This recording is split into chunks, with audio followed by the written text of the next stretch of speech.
Well, you probably used aloe vera to treat a sunburn, but experts say it can do so much more. So Dr. Shafu is here. Good morning to Good morning, you. Christine. And we were just talking about how, we need to put on the sunscreen for it to work. Important. Yeah, exactly. Right? It only works, if you buy it's one thing, but you also have to apply it. You have to apply it. So important. Okay, so say we forget, and we're talking about this, obviously, if you've got a minor sunburn, aloe vera is good for it. It really works really well, and the main reason, Christine, is because it probably has about 75 natural ingredients. It has different types of enzymes.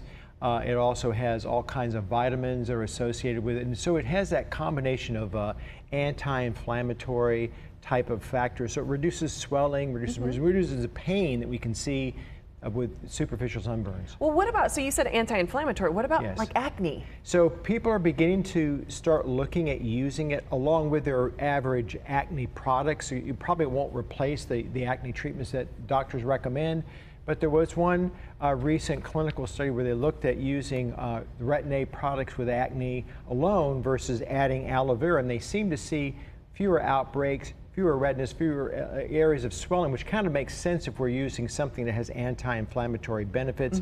Also thought to maybe have some antibacterial effects, because we know that part of acne is driven by a bacterial organism. So it's that combination that seems to make an improvement or a difference overall in acne. Are we talking about certain infections that it can help as well? There might be benefits. We don't know that yet, so it's a little early to know whether or not, some people are actually using it also in psoriasis, which we know is more autoimmune based, a chronic inflammatory condition that can be hard to treat, where people get scaling and redness, and the aloe vera again may be helpful in reducing that redness and reducing the amount of inflammation that people have with psoriasis. We're talking about to use it topically, yes. right? So are there certain products that we look for, and when we look at the ingredients, are we paying attention? Should it only should it just be aloe vera from the plant? So in addition to the topical form, there is a lot of interest now in taking it orally.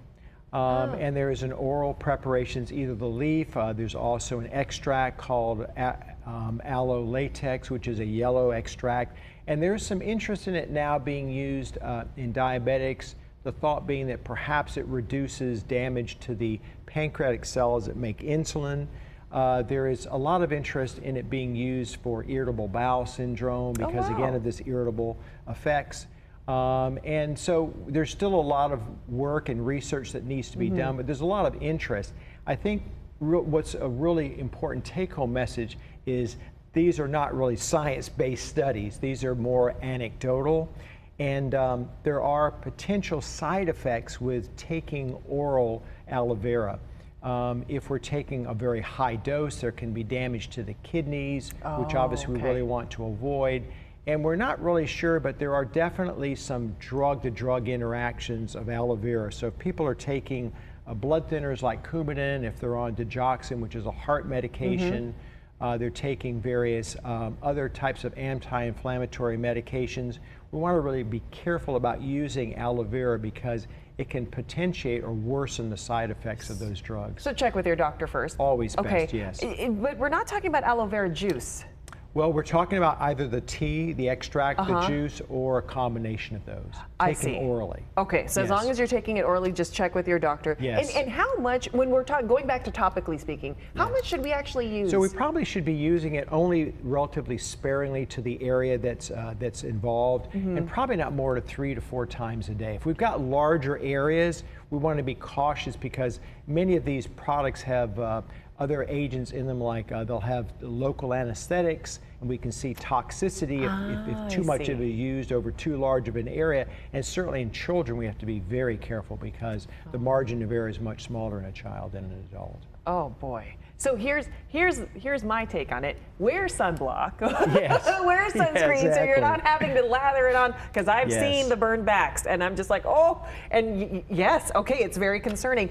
Dr. Shafu, thank you so much for being here. Okay, now I know aloe vera. Okay, sounds good. Thank you.